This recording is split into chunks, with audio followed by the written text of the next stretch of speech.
Mula sa inilabas ng Japan Boxing News ay kinumpirma ng mga tumatayong Japanese promoters nitong si Naoya Inoue na kanila nang pinag-aaralan na ipayo sa nasabing hapon na ito ay may 5 taon na lamang para sa larangan ng boxing. Sa madaling salita ay sinasuggest ng mga Japanese promoters nitong si Naoya Inoue na may 5 taon na lamang ito para sa nasabing larangan upang masiguro ang kaligtasan nito patungkol sa pangkalusugan.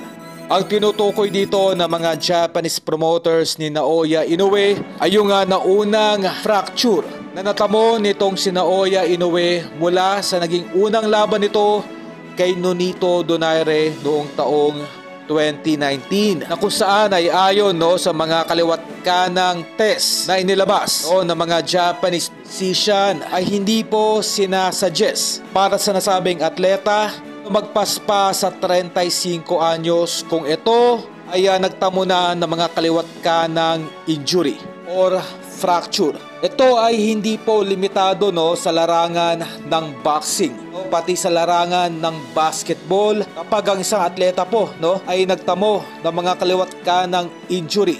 Sa murang edad nito ay hindi po talaga nagtatagal, lalo na sa larangan ng boxing. Ang mga ganitong fracture po ay hindi po totally na gumagaling. Wala itong pinagkaiba sa isang basag na baso.